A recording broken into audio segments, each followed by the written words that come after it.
They thought I was just another waitress who got lost on the way to the ballroom. My sister pretended not to know me. My parents pretended not to care. But what they didn't know was that I wasn't lost. I owned the building. So while they bragged about marrying into old money, I was upstairs pulling the security footage that would expose them all.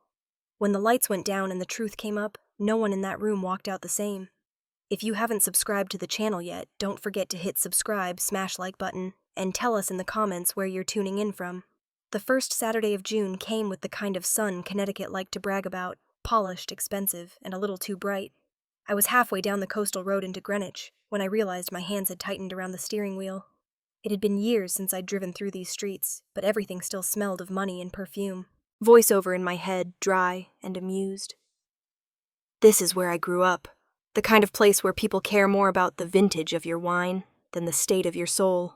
The Range Rover rolled to a stop in front of the Waterford Estate, a private venue big enough to host a senator's fundraiser. Out front, gold letters shimmered against marble Ashcroft-Bennett engagement celebration. Even the sign managed to look smug. I sat for a moment, engine idling, the air conditioning humming softly.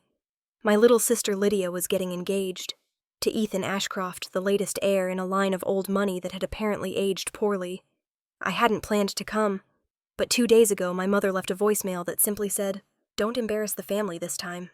So here I was wearing a white linen dress flats instead of heels, hair in a simple twist. I didn't need sequins to remind myself who I was. I'd built a company lost sleep earned scars.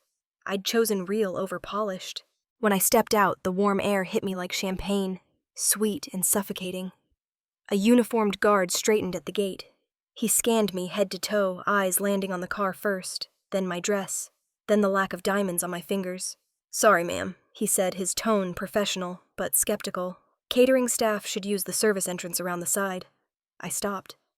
For a moment, I almost told him my name, but something in his expression, bored certainty, made me smile instead. "Thanks," I said, voice light. "I know the way." I walked away before he could second-guess himself. Behind the building, delivery trucks lined the curb, back doors open. The air was heavy with grilled salmon, baked pastry, and the frantic rhythm of last-minute perfection. Someone shouted for more plates. Someone else dropped a tray and cursed softly. The sound took me back, 10 years ago, when I was the one in a cheap apron, trying to keep a kitchen alive on credit cards and caffeine. I ran my hand along the steel wall of a truck, feeling the familiar cold bite of metal. Success had a strange way of circling back to where it began. "Excuse me." A voice cut through the noise. Lydia came around the corner, all designer silk and panic. She looked like a Vogue ad that had wandered into the wrong movie. For a second, her face softened, real surprise, maybe even warmth. Then she remembered herself. "Claire," she said, lowering her voice, "you should probably use the staff entrance. It's just, well, it's complicated with all the guests arriving." I looked at her. We used to share clothes and secrets.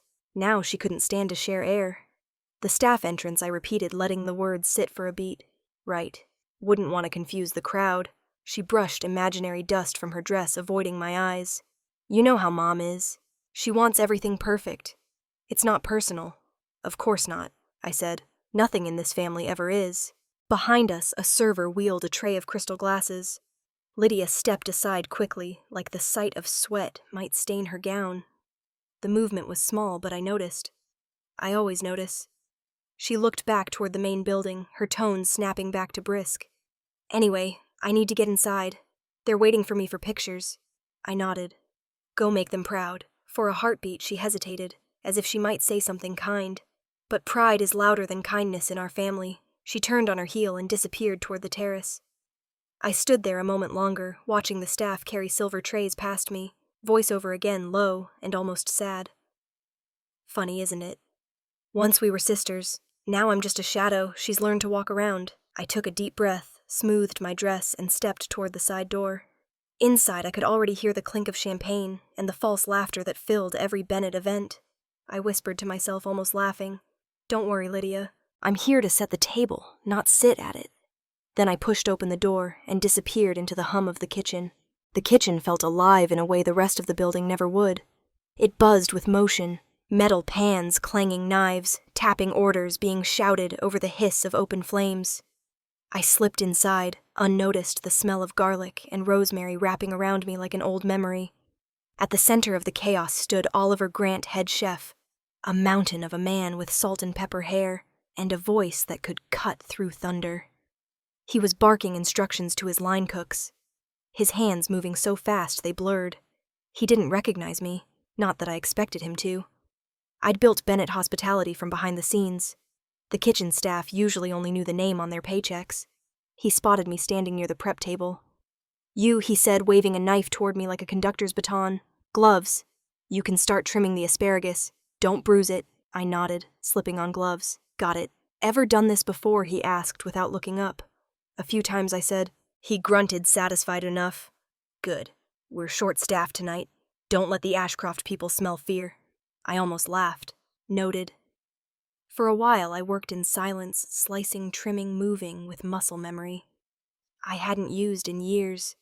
There was something oddly comforting about it, how food didn't lie, didn't gossip, didn't care about your last name. Across the counter, 2 servers were whispering. "You hear about the Ashcrofts," one said, voice low but sharp with curiosity. "Apparently, they didn't pay the deposit for tonight. Told management their name was worth more than the bill." The other chuckled. "Typical. Probably got this place to sponsor the whole thing for exposure. #elite problems." I kept my hands steady, though a flicker of irritation passed through me. Exposure didn't pay staff salaries. Exposure didn't buy dignity. From the open doorway, I could glimpse the dining room. A polished world of chandeliers, white tablecloths, and people trying too hard to look effortless. My mother was there, posture impeccable, wearing the pearls she'd mortgaged her pride for. Her laugh carried across the room, that brittle, careful sound she used when she wanted to fit in. Next to her stood Lydia, radiant in her champagne gown, chatting with Victoria Ashcroft, the future mother-in-law. Victoria looked like she'd been carved out of old money and Botox, graceful in the way predators often are. Lydia laughed at something she said, that perfect social laugh that never reached her eyes. I turned back to the counter, exhaling slowly. Sometimes distance was the only way to stay sane. The doors swung open suddenly, and a rush of perfume and expensive fabric swept through. Victoria Ashcroft herself walked into the kitchen, trailed by 2 assistants, balancing her handbag and a half-empty glass of champagne. Even in a room full of heat and noise, she managed to make everyone freeze. "Excuse me," she said, her tone not quite directed at anyone, but everyone responded anyway. "This needs to be spotless when the photographers come through. Nothing ruins an event faster than the smell of garlic." Her face twisted slightly on the word. Oliver stiffened. "Mrs. Ashcroft, we're doing our best. Garlic happens to be in the menu, per your daughter-in-law's request." Her gaze slid to me, assessing cold. "And who are you?" "Just helping out," I said, still chopping asparagus. She tilted her head. "You don't look like staff. Maybe I'm overqualified," I said, meeting her eyes. Her mouth tightened, unsure if I was joking. "Well, just remember, presentation is everything. We can't afford mistakes tonight." As she turned to leave, she added over her shoulder, "And someone, please tell the new girl to keep her hair tied up. This is a respectable establishment." The door swung shut behind her, and the room let out a collective breath. Oliver shot me a sympathetic glance. "Don't take it personal. She's like that with everyone." I smiled faintly. I know the type. Inside, though, something in me coiled. I'd met women like Victoria all my life. The kind who believed their lineage was a currency that never devalued even when their accounts ran dry. I kept working my movements deliberate. The smell of butter and seared steak filled the air. It was almost peaceful until one of the servers nudged me. "You should see the ballroom," he whispered. "Looks like a movie set. They've even got that old money woman parading around pretending this place is part of her family empire." I set down the knife, curiosity pulling me toward the kitchen door. I pushed it open just enough to look through the glass. The ballroom glowed gold. Lydia was on Victoria's arm, smiling like her life depended on it. My mother hovered nearby, nodding to guests she barely knew. Every detail screamed perfection, except for the emptiness in their faces. I thought of all the times I'd been told I wasn't enough. Not polished enough, not ambitious in the right ways, not socially strategic. Yet here they were performing a version of wealth while I, the invisible sister, owned the stage they stood on. I stepped back, letting the door close softly behind me, voiceover. Sometimes the only way to understand a world is to start from the bottom of it. Minutes later, the door swung open again. Victoria was back alone, this time her heels clicking like punctuation marks. She scanned the room and stopped in front of me. "Are you new?" she asked, her tone sharp, dismissive. I met her gaze. Not exactly. Well, whatever your position is, I expect professionalism. This is a high-profile event. Try not to stand around. I wiped my hands on a towel, the faintest smile touching my lips. Don't worry, Mrs. Ashcroft. I know how to serve better than most people here. Her eyes narrowed, but she didn't reply. After a pause, she turned and swept out the door, flapping shut behind her. The kitchen fell quiet for a moment, then Oliver muttered, "Guess she met her match." I exhaled a laugh caught somewhere between amusement and exhaustion. Inside, my thoughts whispered, I don't belong to their world anymore. But I built it piece by piece, and tonight, they'll finally remember my name. The timer dinged. I tied my hair back and reached for another tray. The night was still young, and the performance had only just begun. Late afternoon light spilled across the marble floors, tinting everything in honey. From the second-floor balcony overlooking the garden terrace, I could see my father standing with Victoria Ashcroft near the champagne bar. Both of them held crystal glasses the way people do when they're pretending the world is lighter than it really is, Richard. Victoria purred, her hand resting on his sleeve. If we move forward with this partnership between the Ashcroft Foundation and Bennett Hospitality, tonight's event could be the launch of something extraordinary. Exposure for your daughter's little business, goodwill for our foundation. And naturally, she smiled thinly, no need for an actual invoice. My father shifted uncomfortably the way he always did when someone dangled status in front of him. Well, I'm not sure Claire would. She's quite independent, you know. She built this company herself. I can't just... Victoria cut him off with a soft laugh. You're her father, Richard. Surely she values your opinion. I felt my jaw tighten. I'd been watching from behind the glass door, half hidden by the curtain, hearing every word. The same old equation my father's pride traded for someone else's approval. I stepped back, took out my phone, and dialed Daniel Foster. He answered on the second ring, his voice steady. Yes, Claire, decline. Any sponsorship requests from the Ashcroft Foundation? I said quietly. And record all conversations. Full compliance log, every document signed. A pause, then a simple, understood. I exhaled, watching Victoria's hand linger on my father's arm before she drifted away toward the main hall. My father looked after her like a man who'd just been promised relevance. I thought not for the first time that I'd spent most of my life cleaning up the messes made by men who wanted to impress powerful women. I turned to leave the balcony, but froze when I heard a voice behind me. Who were you talking to? Lydia stood in the doorway, arms crossed, her expression tight. The fading sun glinted off her diamond earrings. Work, I said, slipping my phone into my purse, just tying up loose ends before the big show. She stepped closer. I heard you say something about declining a partnership. Are you trying to sabotage this? You can't stand that. I finally have something you don't, can you? I blinked at her, stunned more by the venom than the words. You think I came here to ruin your engagement? Her voice rose a notch. You've never supported me, Claire. You didn't even RSVP until Mom begged you. You've been looking down on this family since you made your first million. I almost laughed, but there was no humor left in me. You've mistaken distance for arrogance, Lydia. I stopped trying to prove myself when I realized nothing I did would ever be enough for you or Mom. She glared at me, eyes glossy with unshed tears. Then why are you here to see what happens when you build your happiness on someone else's lies? For a second, silence. Then Lydia turned away sharply. You always have to be right, don't you? The door opened again and my mother's voice slid into the space between us. What's going on here? She was perfectly put together as always, powdered, perfumed her pearls, catching the light. She took one look at Lydia's flushed face, then at me. Claire, please don't start anything. This is your sister's day. I'm not starting anything, I said evenly, just observing. My mother's tone hardened. You always say that right before everything explodes. She turned to Lydia, placing a hand on her arm. Go back inside, sweetheart. Guests are arriving. Lydia hesitated, giving me a final look. Half anger, half fear, before walking away. Her heels clicked against the marble like a countdown. When we were alone, my mother sighed. You could try being supportive for once. She's under so much pressure. From you or from them? She frowned. Don't be cruel. Victoria has influence. Aligning with that family will help us all. Us. She still spoke as if we were one entity, like I hadn't spent a decade carving out my independence. I leaned on the railing, gazing at the reflection of the chandeliers in the pool below. Do you even know what kind of people they are, Mom? They're respectable, she said quickly. They're broke, I countered softly. Their foundation's been under review for months. Her eyes flashed with warning. Don't you dare bring that up tonight. We've worked too hard to rebuild our place in this community. I looked at her. Really looked. That's the problem.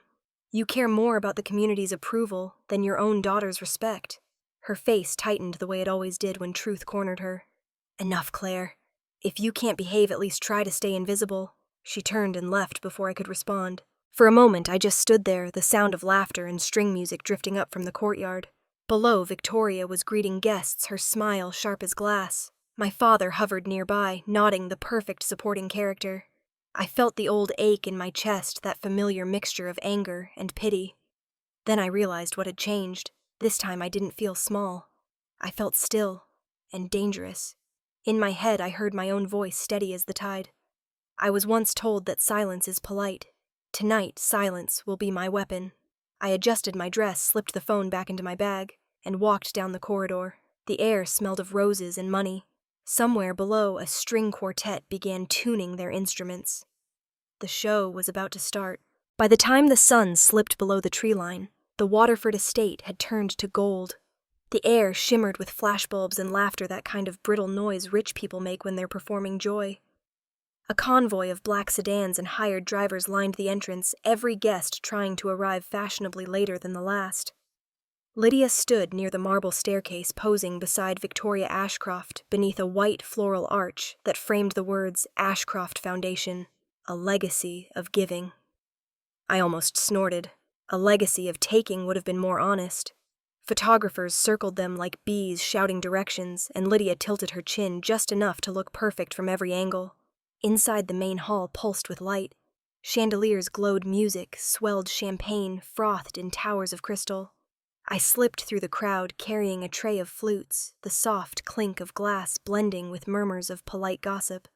A young waiter brushed past me, balancing hors d'oeuvres. He glanced over, did a double take, and whispered, "You don't look like staff. You look expensive." I smiled faintly. "Thanks," I murmured. "Just don't let them hear you say that." He grinned before vanishing into the crowd. The truth was, I didn't mind the uniform. The anonymity of it felt freeing. Nobody stared too long at a server. You could listen, watch, collect every whispered secret and fragile ego without anyone realizing you were there. From across the room, I saw my mother, Evelyn Bennett, fluttering from table to table like a hostess at a political fundraiser. She was giving orders to actual staff, checking the floral arrangements, tapping the stem of a champagne glass with her manicured finger. "Keep them chilled at 39 degrees, she instructed. "Not 40, not 38. Presentation matters." Her voice carried cutting through the chatter. Watching her was like watching a performance I'd seen too many times. When I was a kid, every holiday dinner came with the same refrain. "Don't embarrass me, Claire." She'd said it when I was 15 and wore sneakers to a charity luncheon. She'd said it when I told her I didn't plan on finishing college.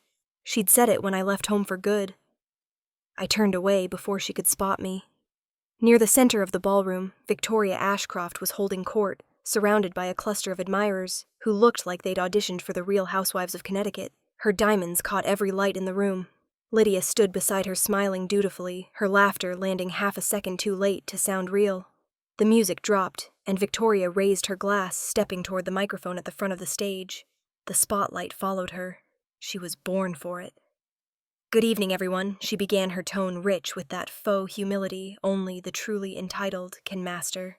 "What a joy it is to celebrate the joining of two families tonight, our Ashcrofts and the Bennets." A ripple of applause passed through the crowd. I stood a few feet away, invisible in plain sight. Victoria continued. "We're especially proud to host this evening at one of New York's most distinguished venues, a restaurant so refined it has for years served the elite of this city." She paused, dramatically soaking in her own words. "Perhaps one day it will even become part of the Ashcroft portfolio." The audience laughed politely. My mother smiled too wide. Lydia beamed. I watched from behind a pillar, my fingers tightening on the tray. I'd heard rich people steal credit before, but hearing someone talk about owning what I'd built with my own hands, it hit differently.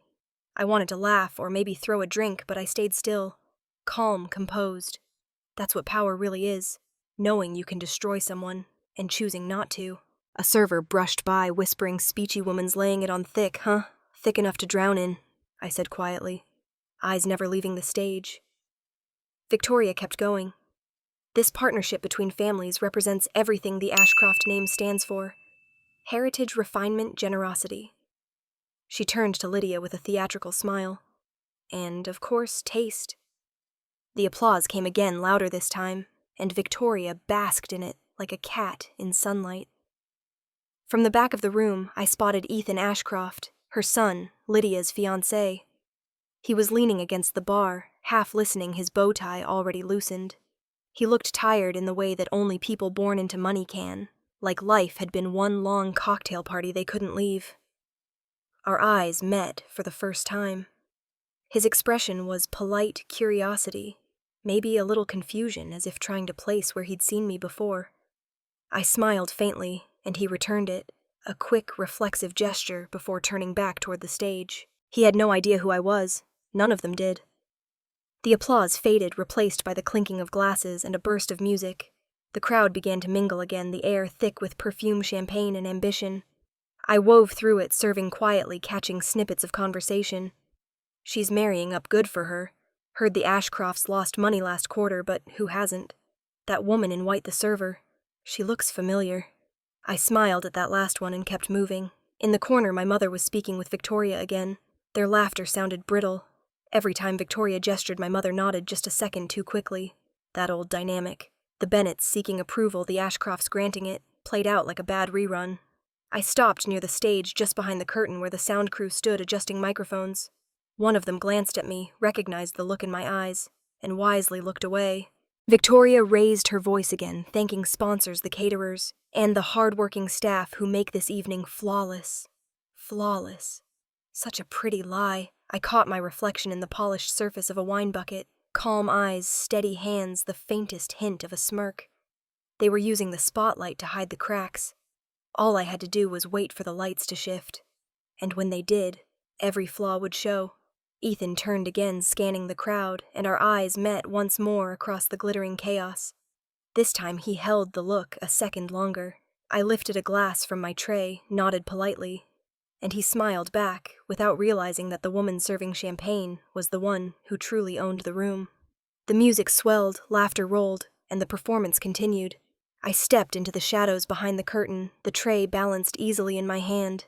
The night was just beginning. Upstairs, the noise of the party dimmed to a distant hum. Muffled laughter, faint strings, the sound of wealth congratulating itself. My heels clicked softly down the empty hallway as I slipped into the executive office, a quiet corner of glass and steel overlooking the chaos below. The lights were off. Only the blue glow of the security monitors lit the room. 15 screens flickered in front of me, kitchen, ballroom, terrace, hallways. My reflection hovered ghost-like in the glass. I sank into the leather chair and exhaled the noise from the celebration bleeding faintly through the floor. A text buzzed on my phone. "Daniel Foster. They're signing something in the VIP lounge. Label says honorary sponsorship agreement. Want me to pull footage?" I typed back. "Yes. Zoom camera 3A. Record. Auto backup cloud storage." A moment later, the screen in the top corner focused on the velvet-curtained VIP area. There they were. Victoria Ashcroft, my father Richard, and a slick young PR rep from the Ashcroft Foundation. A champagne bottle sat between them. Victoria's pen glided across the paper with theatrical ease. She leaned in toward my father, her voice just audible through the directional mic. "It's a simple formality. We'll announce that Ashcroft Foundation is partnering with Bennett Hospitality to promote charitable initiatives. Your daughter's company gets exposure, and we get prestige. Everyone wins." My father chuckled awkwardly, rubbing the back of his neck. "I'm sure Claire won't mind." I felt my chest tighten, but my voice stayed calm inside my head. They thought money could buy respect. I'd show them that reputation isn't something you can mortgage. I clicked record on the panel. A red light blinked on. Another feed caught my eye. Camera 4C, behind the stage, where the sound technicians worked. Victoria appeared again, moving quickly, her assistant trailing behind her with a glass of champagne. She spoke to one of the sound guys, a nervous-looking man in a wrinkled black shirt. He wiped his hands on a towel as she pulled an envelope from her clutch. She slid it across the table like it was nothing. "Remember," she said, her tone low but unmistakable. Play the audio exactly when she's giving her little speech. I want everyone to hear what kind of girl your future daughter-in-law really is. That clip will speak for itself." He nodded, pocketed the envelope, and avoided eye contact. I leaned forward, narrowing the image. My stomach clenched. That clip didn't exist. It had to be fake, something edited to humiliate Lydia. It was cruel even by Victoria's standards. I sent a quick text to Daniel. "Don't intervene. Just make sure it's logged. We'll need it later." 3 dots appeared, then his reply. "You sure? Yes. Let her dig her own grave." I watched the live feed again, the ballroom glittering beneath me. People were dancing now, glasses raised, oblivious. Lydia glowed under the chandeliers, and for a moment, despite everything, I felt a pang of pity. She was too busy chasing approval to see the trap being set for her. My phone buzzed again. Another message from Daniel. "FYI, Victoria asked about next quarter's catering proposal. Trying to push for partnership credit line." I smiled to myself. She won't like the answer I wrote back. I minimized the text thread and turned my gaze to another screen, camera 2B corner of the bar area. That's when I saw them. My father and Victoria again, but this time their postures were looser, their voices louder, the kind of confidence that only comes after too many glasses of wine. She touched his arm, laughing. "You really did a wonderful job raising those girls. Lydia's a gem." He puffed up, basking in the compliment. "Well, she takes after her mother's side. Claire's always been independent. Hard to control." Victoria smiled sly and amused. Some women mistake independence for importance. He laughed too loudly, trying to match her tone. Something in me went cold. I'd spent my entire childhood listening to my father preach about honesty, about earning your place. Integrity is the only inheritance that matters, he used to say. But here he was, selling that integrity for a glass of vintage Cabernet and proximity to power. I muted the sound before I could hear any more. The room was silent, except for the faint hum of the monitors. Outside, fireworks crackled in the distance over the river. From up here, they looked small and harmless, bright sparks that died before they ever reached the ground. My reflection stared back at me from the dark glass, same linen dress, same calm face. Inside, though, the quiet was shifting, something steady, deliberate, beginning to move. I remembered being 17, sitting across from my father at the kitchen table while he explained why we couldn't afford my college deposit. "We have to protect appearances," he'd said. "People are watching." I'd learned then that my family's biggest fear wasn't poverty. It was exposure. I pressed a button setting the recordings to auto-backup on 3 separate servers. Then I typed a short note to Daniel Run, a silent sweep on all staff devices after the event. "Pull anything connected to the Ashcrofts." "Copy," he replied within seconds. Downstairs, applause broke out. Victoria must have finished her toast. I could almost hear her voice echoing through the marble halls, that honeyed accent wrapping around every lie. I leaned back in the chair, eyes still on the screens. Lydia stood near the dance floor, smiling at guests who whispered behind her back. My mother hovered nearby, adjusting her pearl necklace, pretending not to notice the pitying glances. For a fleeting second, I thought about going down there telling Lydia everything, warning her. But the truth was she wouldn't have listened. Not yet. So I stayed where I was, watching, waiting. My gaze drifted to one of the smaller monitors again. The camera angled toward the VIP corner. My father was laughing at something Victoria said, his head thrown back a little too loud, too eager. He looked happy in the way people do when they've stopped recognizing themselves. I swallowed hard, the words in my head slower now, heavier. My father once told me honesty was the only legacy worth leaving. I guess he decided to sell it for dinner and a bottle of wine. I stood up, straightened my dress, and turned toward the window. The city lights flickered in the distance like restless thoughts. Down below, the ballroom glittered. They thought they were running the show, but I owned the stage, and soon the curtain would lift. When I stepped back into the ballroom, the air had shifted. It was heavier now, thick with perfume and pretense. The jazz band in the corner played something smooth and expensive sounding, the kind of music designed to make rich people feel relaxed about being rich. Laughter spilled between the tables, but it never reached anyone's eyes. I moved through the room quietly, another shadow in a white dress balancing a tray of champagne flutes. Conversations floated around me like perfume, light, sticky, and impossible to ignore. "Evelyn Bennett has 2 daughters. One woman whispered behind her napkin. One landed a millionaire, the other. Well, bless her heart. The woman next to her laughed softly. At least she showed up this time. I heard the older one's always been a bit of a disappointment. I paused just long enough to meet their eyes when they glanced up. I smiled politely and moved on. It was easier to let them think they were right. Sometimes silence is the sharpest kind of answer. At the next table, Victoria Ashcroft held court again, her voice carrying easily over the clinking of glassware. "This necklace," she said, touching the cluster of emeralds at her throat, "was auctioned in Paris last winter. Sotheby's. Terribly competitive." I almost smiled. I knew for a fact it was a rental from a boutique 2 blocks away. Her whole world was a performance. Borrowed glitter, rehearsed charm. Everything just one good lighting cue away from collapse. Lydia sat beside her, nodding her laughter just slightly offbeat, the sound of someone trying to belong. My mother hovered at their side, her expression tense, every muscle in her face working to maintain composure. She looked like she was praying I'd stay invisible. I stayed close to the shadows, refilling glasses, listening. Mrs. Ashcroft, a guest, gushed. "I heard your foundation is expanding into the arts now. Incredible, truly." Victoria's smile didn't even twitch.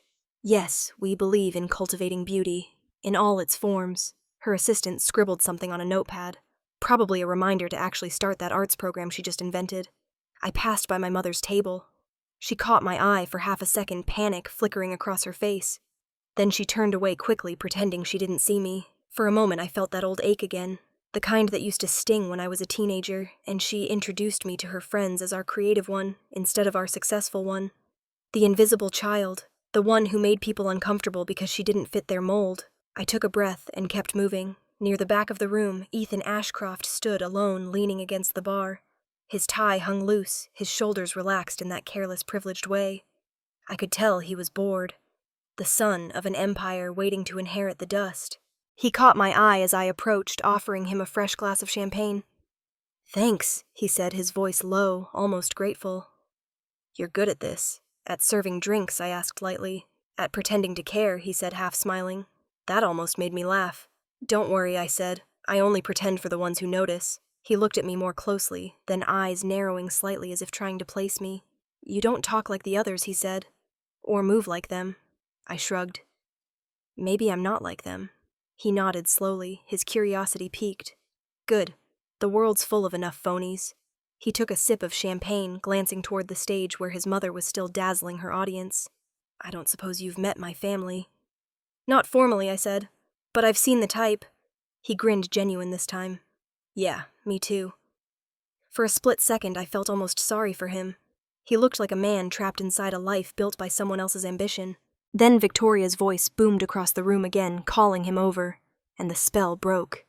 He handed back the empty glass, his smile fading. "Duty calls," he said quietly.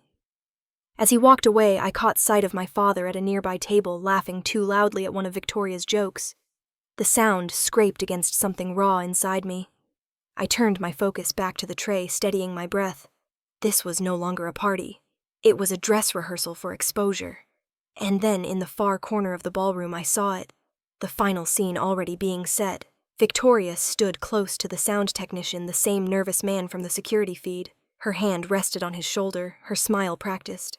Whatever she whispered made his face pale. He nodded quickly and slipped a small USB stick into his pocket.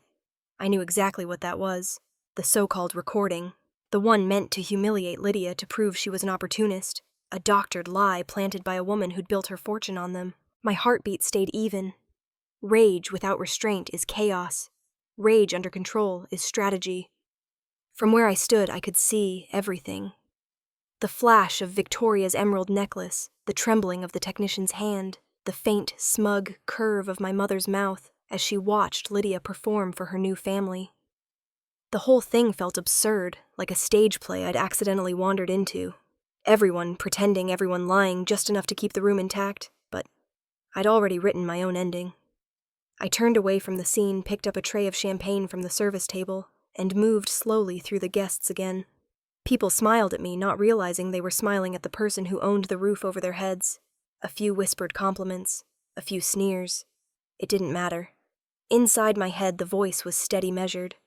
They've stepped onto the stage. I just have to sit back and watch the curtain rise. In the corner of my eye, Victoria raised her glass to signal the band. The soft jazz swelled again. Lydia stood up, radiant and unaware her life about to fracture in front of 100 witnesses, and somewhere above us the cameras kept rolling. The lights dimmed and a hush swept over the ballroom. The kind of silence that felt rehearsed, like the world had been told to hold its breath. Then the spotlight hit the stage, and there she was. Lydia, my little sister glowing beneath the chandeliers in a gown that probably cost more than my first restaurant. She held the microphone like it was both a prize and a weapon. Behind her, the giant LED screen shimmered with an image of her and Ethan, smiling on some windswept beach. The words, "True love meets legacy," glowed across the top in gold script. I couldn't decide which part made me sadder, the true love or the legacy. From where I stood at the edge of the room, tray still in hand, I could see everything. Lydia's fingers trembling around the mic. Victoria Ashcroft sitting in the front row, back straight. Smile fixed, owning the moment like she'd written it herself. My mother, Evelyn, perched beside her, nodding proudly, pretending not to glance at me. The music faded out. Lydia cleared her throat, voice slightly shaky but determined. "I just want to thank everyone who made tonight possible," she began. "Especially the Ashcroft family who have been so generous, so..." Victoria raised her glass, a silent cue. The crowd followed, crystal chiming like applause. Lydia smiled uncertainly. "So welcoming. I'm truly lucky to be joining such a remarkable family." The audience clapped again, louder this time. I stood still watching her play her part. Inside my head, I heard my own voice, quiet, flat. "It's funny how love can look like a business transaction when the lighting's right." Backstage, the sound technician shifted nervously. I could see him through the reflection on the glass near the stage, his fingers hovering over the console. He was waiting for his cue, waiting for the moment to ruin her. Across the room, Daniel stood near the back, pretending to check his phone. He caught my eye and gave a subtle nod. My own phone buzzed in my pocket, his message lighting up the screen. "Ready when you are." I typed back, "Now, play file C." He disappeared behind the curtain. Lydia was still talking, thanking vendors and staff, her voice gaining confidence. And, of course, I couldn't have done any of this without my incredible family, especially my sister Claire, who... The screen behind her flickered, a split-second glitch. Then the image froze, replaced by grainy footage from the security feed. Victoria's face appeared on the screen perfectly clear. She was standing exactly where I'd seen her hours earlier, by the sound booth. Her voice, captured cleanly, echoed through the speakers. "Make sure you play it when she starts thanking everyone. I want the bride to remember her place." The ballroom fell silent. You could almost hear the air crack. Victoria's face drained of color. She stood, abruptly knocking over her chair. "Turn that off," she snapped, her voice slicing through the quiet. "This is some kind of mistake." The technician panicked, fumbling with the controls. But the video kept playing, her voice looping again, damning and crystal clear. Gasps spread like wildfire. A few guests stood up, whispering. Someone laughed nervously, too loudly. Lydia froze on stage, her smile breaking apart. What is that?" she whispered into the mic. Victoria tried to move toward her, but Ethan stepped into the aisle, blocking her path. "Mom," he said softly. Disbelief shaking in his voice. "What did you do?" Victoria looked around wildly, her control unraveling. "Someone doctored that. It's fake." Her eyes found mine across the room. For the first time, I saw fear there. Real, sharp fear. I didn't move. Lydia's voice came again, trembling. You were trying to humiliate me," Victoria stammered. "Of course not, darling, it's just..." But the damage was done. Guests began murmuring louder. Phones came out recording. The orchestra faltered to a stop. Lydia dropped the microphone, the sound echoing like a gunshot through the speakers. I set the tray down on the nearest table. The glasses rattled softly, catching the light. I slipped off the black apron that had been hiding me all night. It landed neatly beside the tray. For a moment, no one noticed. Then someone near the bar turned and whispered, "Hey, she's not staff." The room shifted heads, turning eyes, finding me. I started walking, slowly, steadily, down the aisle between tables. Every step felt deliberate quiet against the marble floor. Victoria's mouth opened. "You," she breathed, half accusation, half shock. I stopped at the edge of the stage. Lydia's eyes found mine, confusion and shame tangled together. She looked so small under all that light. "I don't understand," she said softly. I know, I answered. My voice carried easily in the silence. You weren't supposed to. Victoria straightened, regaining a shred of composure. You had no right, I smiled. Just a small one, calm and clean. I have every right, I said. This is my house. Gasps rippled through the crowd. I didn't need to say more. The truth was already in motion, unraveling the script they'd written for me. Victoria stumbled back, eyes wide, searching for help that wasn't coming.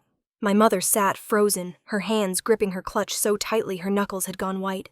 I looked once at Lydia, her eyes filling with tears, then back at Victoria, whose empire of pretense was collapsing right in front of her. And in that still, suspended moment, I didn't need a speech. I didn't need revenge dressed in anger. I just stood there, quiet, unshakable, as the entire room finally saw me. The band stopped. The murmurs grew. The lights seemed brighter than before, and the night at last held its breath for what came next. Turn it off. Victoria's voice cracked through the speakers, high and desperate. Who did this? Stop it. No one moved. The ballroom moments ago, a carousel of noise and laughter, was dead silent now. Every light, every set of eyes was trained on the stage, and on her. The technician froze, hands shaking over the console. Daniel appeared beside him, calm as ever, a microphone in his hand. He looked toward me, his eyes steady. I gave a small nod. He crossed the room and held out the mic. You might want this, he said quietly. I took it, my pulse steady, my voice already waiting somewhere deep in my chest. Good evening, I said. The sound rolled through the room, smooth even. I think it's time everyone knows who's actually hosting this event. A murmur rippled through the crowd. Victoria turned sharply, glaring at me like she could set me on fire. You, she spat. What are you doing? You're a server. Not exactly, I said. I stepped up onto the stage, the light catching my face for the first time all night. My name is Claire Bennett. I own Bennett Hospitality Group, the restaurant chain where this event is taking place. The collective gasp that followed was almost theatrical. A few people clapped their hands over their mouths. My mother pressed her palm against her chest as if to steady her heartbeat. Lydia stumbled backward, eyes wide. Victoria's jaw tightened. That's impossible. I smiled faintly. I assure you it's not. I turned toward the big screen behind me, since Mrs. Ashcroft mentioned generosity earlier. I thought I'd return the favor, with some transparency. The screen flickered again. The crowd shifted. Rows of text appeared. Financial documents, bank ledgers, public records. Every file stamped with the Ashcroft Foundation's name. Every line item showing debts investigations and delinquent payments. This, I said, gesturing to the data, is what happens when you confuse reputation with reality. The Ashcroft Foundation is currently under federal review for tax fraud and improper use of charitable funds. These records are public if anyone cares to check. A gasp ran through the guests. A woman in the front row covered her mouth. Someone else whispered, "Oh my God." Victoria's voice came again, trembling but fierce. You're lying. You manipulated those documents. I turned to face her fully. If you think so, please, sue me. My attorney is right here. Naomi Chen stepped forward from the crowd, sleek and composed, a folder in her hand. Everything you're seeing is verified, she said, voice clear as glass. Filed with the state of New York and the IRS. Victoria blinked rapidly, her confidence cracking. This is slander. You'll regret this. I don't think so, I said softly, because I'm not the one pretending to be something I'm not. I let the silence linger just long enough to make her sweat. Then I continued. There was also a false recording created earlier tonight designed to humiliate my sister. It was meant to play during her speech, courtesy of a bribe from Mrs. Ashcroft herself. Gasps again. People shifted uncomfortably. Lydia looked like she might faint. I gestured toward the screen once more. The footage replayed. The envelope, the exchange, Victoria's words. Her voice filled the air like poison. Make sure you play it when she starts thanking everyone. I want the bride to remember her place. Her image froze on the final frame, the envelope still in her hand. Victoria tried to speak, but nothing came out. Ethan's voice broke the silence. Mom! She turned to him, her lipstick trembling. Sweetheart, it's not what it looks like. He stepped forward, his expression shattered. You lied to everyone. To me. You tried to destroy her, Ethan. She whispered, reaching for his hand. He pulled away. Lydia stood motionless beside them, mascara streaking down her cheeks. You did this to me, she whispered. Victoria looked from one to the other, panic spreading like a sen. "I was protecting you," she stammered. "You don't understand." "No," I said, cutting through the noise. "You were protecting yourself, because the truth was about to catch up to you." The guests were whispering now loud enough to fill the silence. She couldn't. Cameras flashed. Helena Moore, the journalist from Society and Power, had her phone raised, recording every second. Victoria's husband, Charles, stood up slowly, his face gray. "Victoria, tell me this isn't real." She didn't answer. She couldn't. Ethan turned away, his voice breaking. "I can't do this." He took Lydia's hand, but she pulled away too. "I need to breathe," she said, her voice trembling. "I need to get out of here." She dropped the microphone and ran, heels clicking against marble, vanishing into the hall. Victoria sank into her chair, all the air gone from her. The room around her buzzed with quiet outrage, guests muttering, phones buzzing, flashes popping. I stood there, still holding the mic, letting the sound of their whispers fill the space where her lies used to live. My mother rose halfway, her lips moving silently. Maybe a prayer, maybe an apology. My father just sat there, eyes hollow, watching the empire he admired crumble in real time. I looked out over the guests, the so-called high society of New York, their jewels and tuxedos gleaming under the lights. For the first time that night, I felt taller than all of them. Victoria tried once more, her voice breaking. "You think this makes you better than us?" "No," I said. "It just makes me honest." And with that, I set the microphone down on the edge of the stage. The thud echoed like a full stop. The crowd parted as I stepped down, the whispers following me like a tide. Somewhere behind me, Victoria began to cry. Quietly at first, then harder. The sound faded as I walked away. The music never came back on.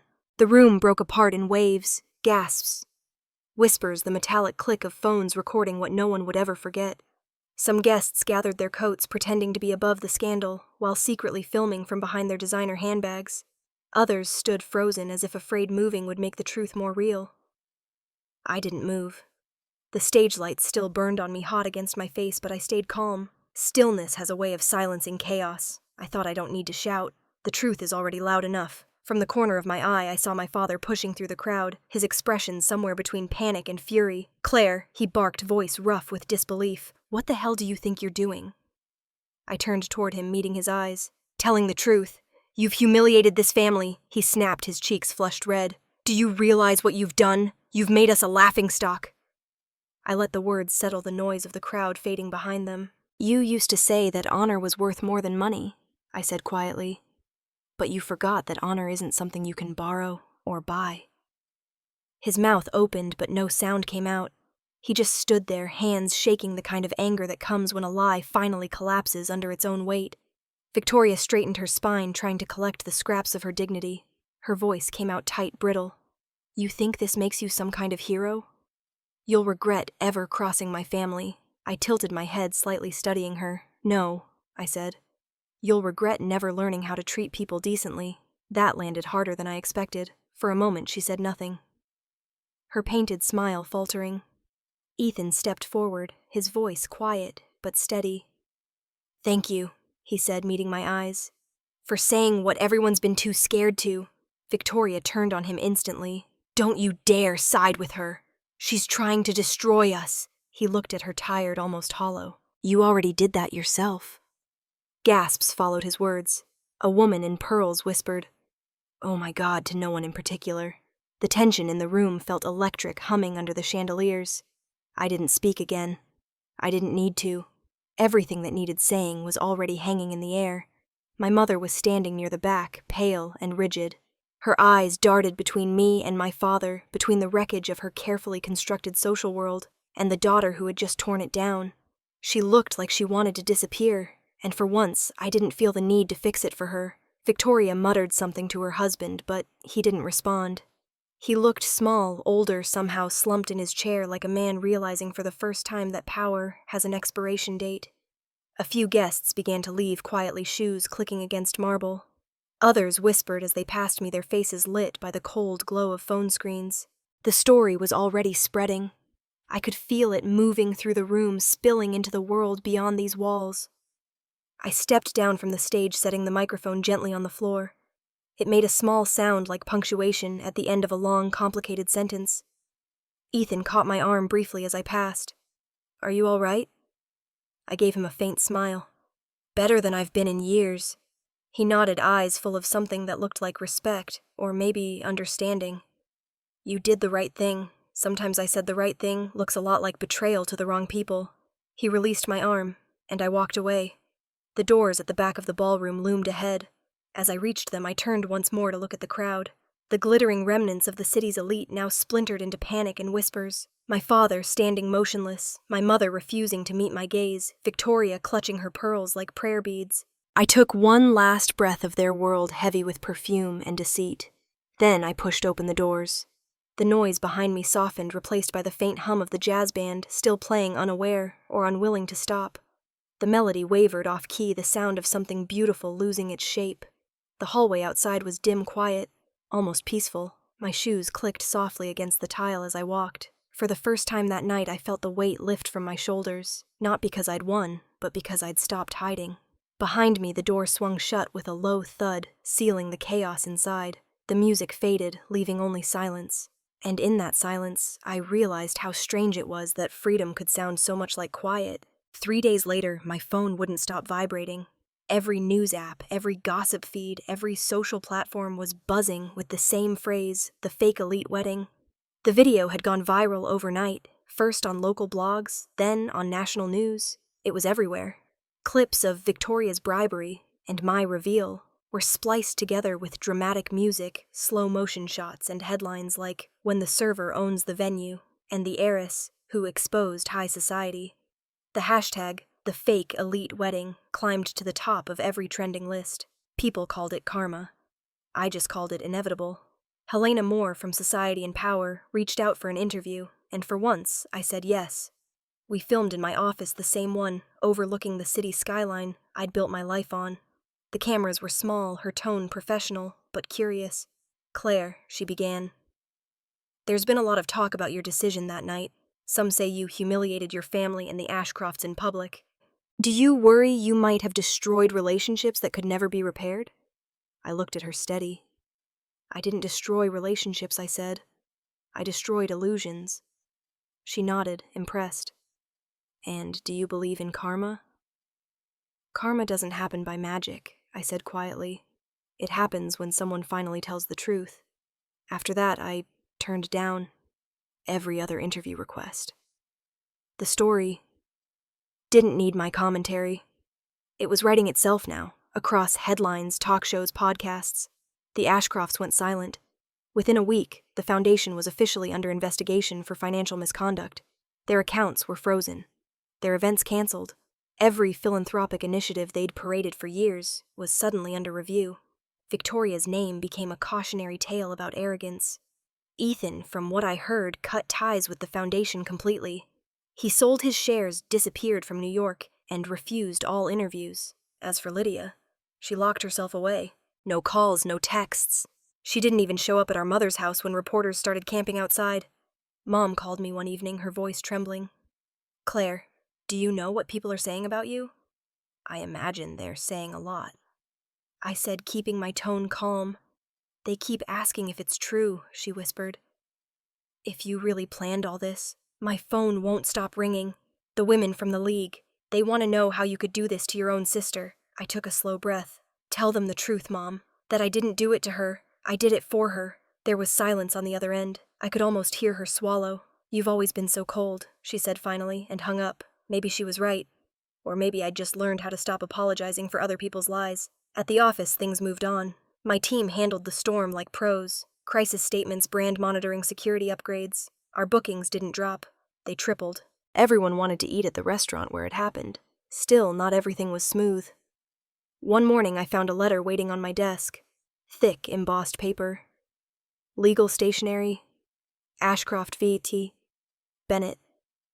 They were suing for defamation. Of course they were. I flipped through the pages.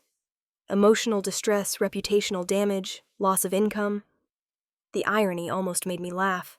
I called Naomi Chen, my attorney, and read the first few lines aloud. She sighed. "Let me guess, no factual inaccuracies listed, just damage to character." "Exactly. Then we'll let the truth handle it, she said. File a motion to dismiss. For the next 3 weeks, I kept working, pretending the lawsuit didn't exist. I didn't give statements, didn't respond to speculation. Every night, though, when the office emptied and the city quieted, I'd stand by the window and look down at the lights below, thinking about how strange it was that silence had become the loudest part of my life. The hearing came faster than I expected. The courthouse was crowded with reporters. I wore a navy suit, nothing flashy, just simple and sharp. Victoria arrived flanked by lawyers, her face painted into composure, though her hands trembled when she adjusted her pearl earrings. The judge looked tired. The case summary was short.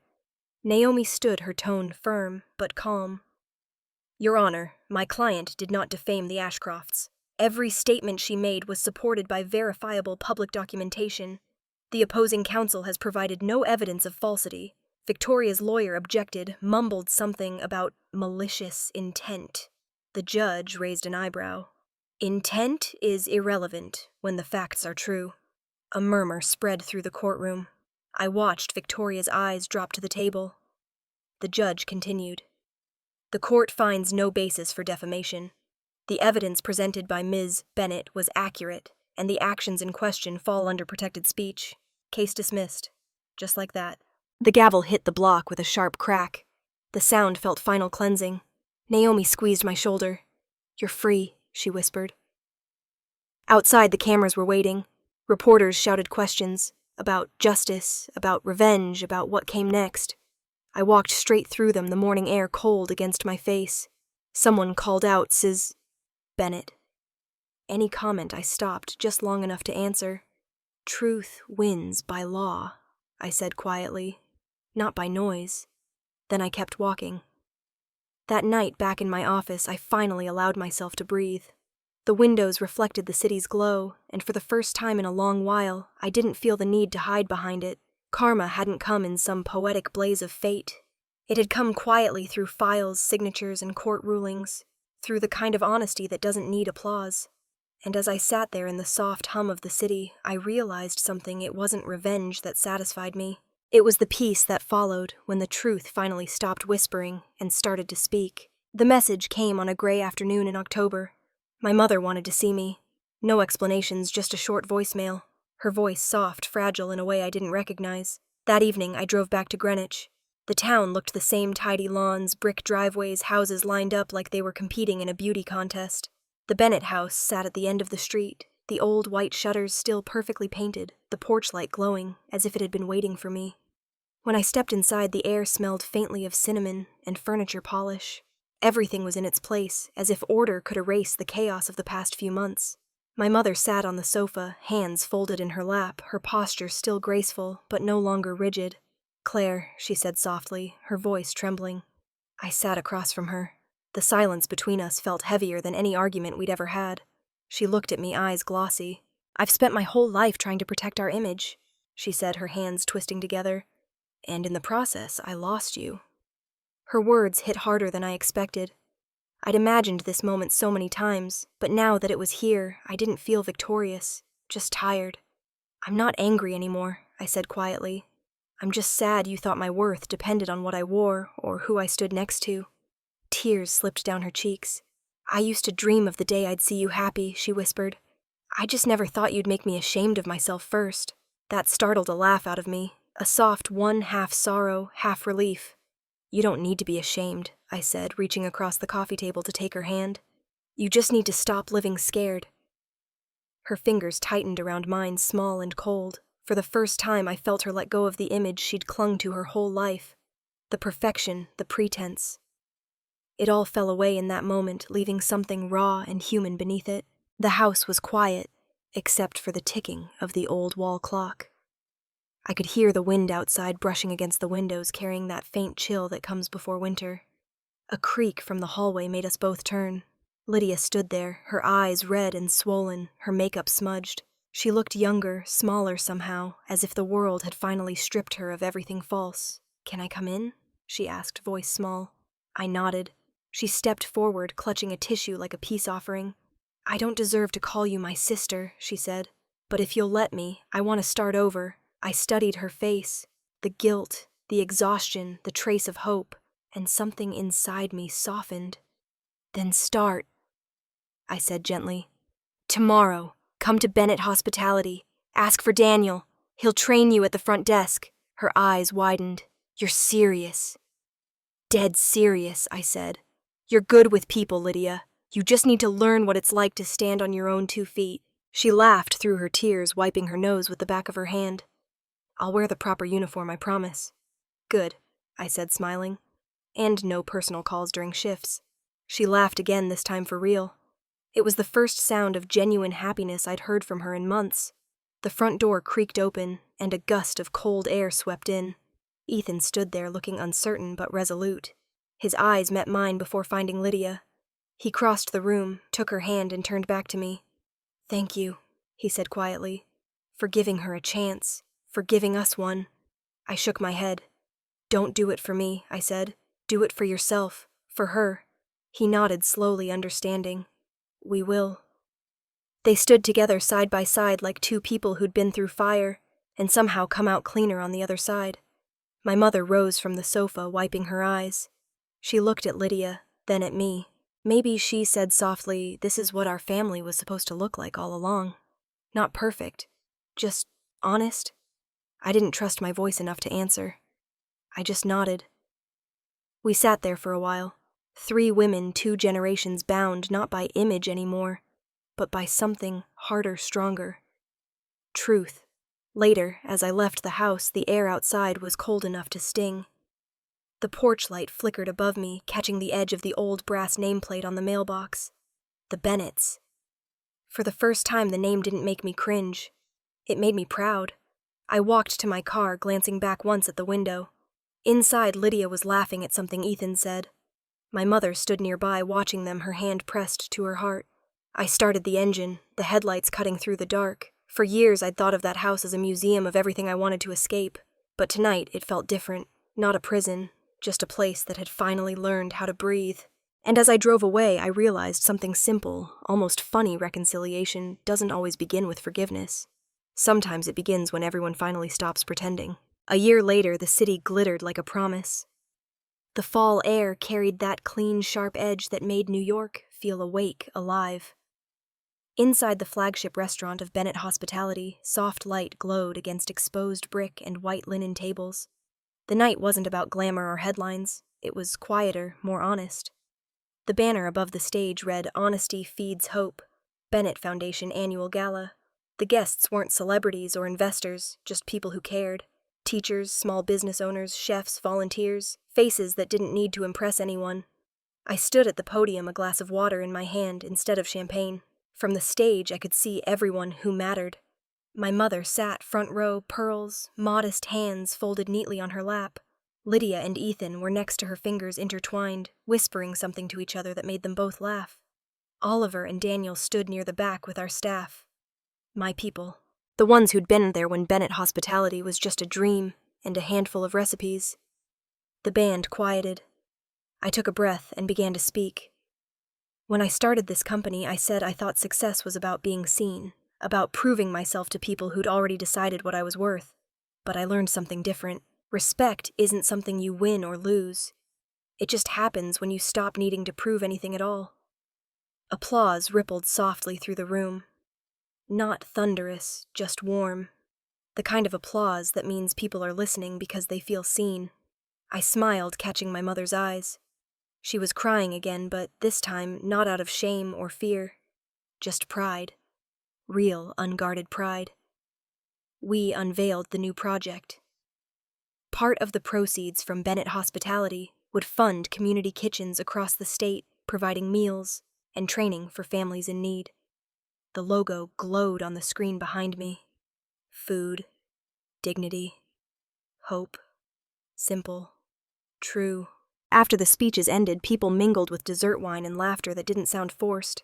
Helena Moore, still with her sleek bob and quick wit, found me near the side doors. Claire Bennett, she said, microphone in hand, smile sharp as ever. Congratulations. The city's talking about how your gala might actually change things this time. I laughed softly. Let's hope so. I've had enough talk for a lifetime. She tilted her head. If you could go back, before the wedding, before the scandal, would you do anything differently? I looked out at the crowd. Lydia was helping one of our servers carry extra plates. My mother was chatting with a school principal about the foundation. For the first time, everyone was exactly where they were supposed to be. No, I said finally, because sometimes silence is gold. But truth is always a diamond. Helena smiled, lowering the mic. That's going to make one hell of a headline. The event wrapped quietly. No flashbulbs, no chaos. Just handshakes, hugs, and the sound of chairs sliding across the floor. I stayed behind for a while after everyone left, helping the staff stack chairs, folding napkins. It felt good to work with my hands again. When I finally walked outside, the city was humming in that late-hour rhythm only New York knows. The Hudson shimmered in the distance, the reflection of the skyline dancing on the water. I started toward the curb where my car waited, but a familiar voice called out, "Ms. Bennett." I turned. Mike Owens, the security guard from a year ago, stood by the entrance, looking both nervous and sheepish. He was wearing the same uniform, though his posture had softened. I just wanted to say... He scratched the back of his neck. "I'm sorry, ma'am. For that night, I didn't know who you were." I smiled genuinely this time. "That's all right. You were doing your job." He looked relieved. "Still, I should have looked at your face, not your clothes." "Now you know," I said lightly. "Next time maybe trust your gut instead of the dress code." He laughed, nodding. "Yes, ma'am." As I walked away, the air was crisp, the street alive with lights and motion. For a long moment, I just stood there, watching the river catch the reflection of the city. My voice in my head was calm, steady. Karma isn't punishment. It's just the truth finding its way back right on time. The wind picked up, brushing against my hair, carrying the distant sounds of laughter and traffic, and the quiet pulse of a city that never stops moving forward. If you've ever been dismissed, underestimated, or made to feel small, remember this. Truth always finds its way. It doesn't rush. It doesn't shout. It just arrives. And when it does, it changes everything.